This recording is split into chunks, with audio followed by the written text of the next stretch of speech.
Aisyah pernah ditanya oleh seorang tabi'in bernama Atha, wahai ibunda Aisyah, apakah seorang suami boleh melihat aurat istrinya? Apa kata Aisyah?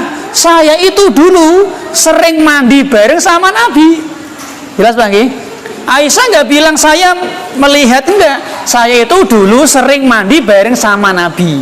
Berarti bisa dipahami bahwa seorang suami boleh melihat aurat istrinya, dan sebaliknya istrinya juga boleh melihat aurat suaminya. Jelas Bang?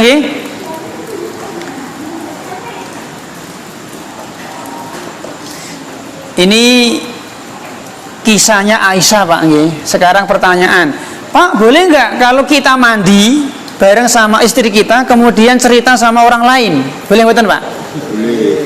Loh, ini Aisyah cerita loh. Aisyah tuh cerita, saya itu dulu sering mandi bareng Nabi. Jelas ya? Aisyah juga pernah cerita, Nabi itu terkadang beliau berbaring di pangkuanku, aku sedang haid, dan Nabi ngaji baca Quran. Artinya Nabi sama Aisyah sedang bermesra-mesraan itu diceritakan. Sekarang jenengan jenengan sama kita ya, kita bermesra-mesraan sama istri kita kemudian kita cerita, boleh nggak Pak? Tidak. Kenapa nggak boleh Pak? Bukan Nabi, bukan dengan hukum. Oh, pinter Pak, Masya Allah pinter Pak Latif. Panggil tanya si dia Pak, ini Pak jenengan Pak. Tolong Pak Latif. Betul 100. Kenapa kita tidak boleh cerita? Karena kisah kita nggak mengandung hukum. Bagus, jelas ya. Aisyah cerita karena mengandung hukum. Dan bagi melane ngeten Pak, nuwun sewu. Seluruh perbuatan Nabi itu jadi dalil Pak. Nabi lupa jadi dalil, mengandung hukum.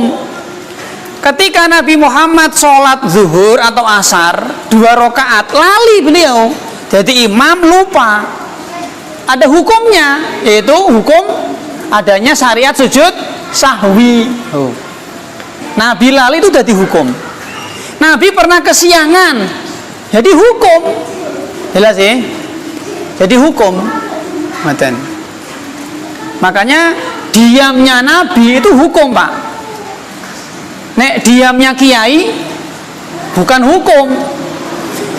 Panjenengan misalnya ada orang ngombe congyang. Ada orang ngombe congyang. Ono Pak Kiai, weruh, lihat, Pak Kiai diam. Apakah jadi dalil? Tidak. Tapi kalau Nabi jadi dalil. Karena kenapa Pak? Karena ketika ada kemaksiatan, Nabi pasti mengingkari.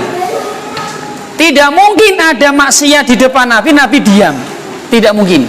Kalau ada sesuatu kok Nabi diam, berarti itu boleh. Dalam agama Islam namanya hadis takrir. Sesuatu yang didiamkan Nabi berarti Nabi setuju, Nabi boleh. Jelas ya?